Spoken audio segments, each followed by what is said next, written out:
What's up, you brutally delicious people, you? This is Croom coming at you one more time with another album review.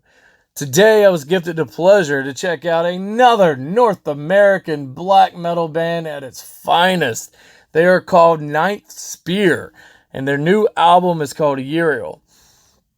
As a black metal musician myself, every time I get a chance to check out a fellow North America black metal band, I'm ready to dive in, and I had the pleasure and the honor of doing this. So let's dig in. So this band is kind of like a super group of members from other bands. We got band Sympathy, we got Frost Like Ashes, and Mortification that combined to make this one band here. Listen to this album. They are black metal, and they do my favorite combo, which is throwing the elements of death metal in there. Some death metal riffs going down, a little bit of more of the growl vocals. But one thing they hit me with a surprise was they threw in some thrash in there. So they've got black metal, death metal, and thrash coming at you. And some of the thrash moments are just insane. It gets you jacked up. Kind of reminds me of a black metal Megadeth. Like, it's insane. One thing that I really, really want to note about this is the clarity of the album. I'm not sure where they recorded this or produced this, but the clarity is so strong, so beautiful. Definitely need to give credits to where that was done. There's people out there that are, your diehard black metal fans and be like, look, if you don't put a fucking microphone in the middle of the room and you record all the instruments once, it's not black metal. Look, I'm here to tell you, this is a whole nother year, a whole nother generation of black metal lovers. And you know what? I'm a fan of both.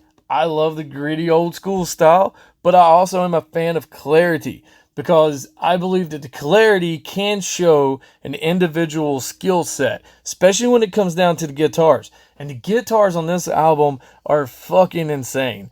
They are ripping, complete, just non-stop, amazing. Their tremolo pick and everything is just beautiful the way it needs to be. Same thing goes with the bass and the drums. And this drummer gives you exactly what you want. I mean, he gives you your black metal blast beats, but then he's got some fucking death metal grooves that he kicks off. And just extreme clarity on those drums. And myself, I know how hard it is to get clarity on drums. So definitely money well fucking spent on producing this album. So one of the things, about the album, again, is how clear it is, how heavy it is, how aggressive it is. And they bring a lot of elements to the table. And again, like I said, front to back, side to side, this album is intense. Definitely one of the most enjoyable North American black metal bands that I've heard so far in a very long time. Definitely believe these guys would put on a killer live show. So if you see these guys out, go check them out, because I got a feeling they're going to melt your damn face. So after listening to every track, I got down to what I had to pick was my favorite, and that's the one I want to talk about.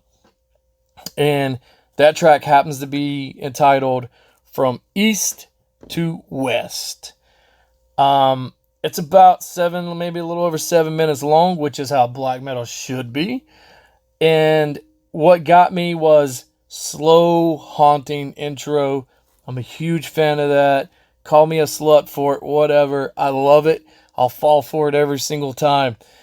And then, it's going to come in, it's going to get aggressive, and then it does. And when it does, it is banging. We got deep vocals, the death metal low growls.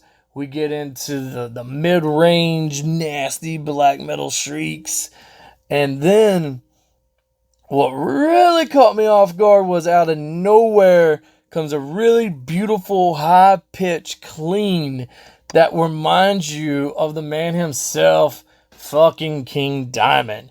Like, holy shit, I did not see that coming.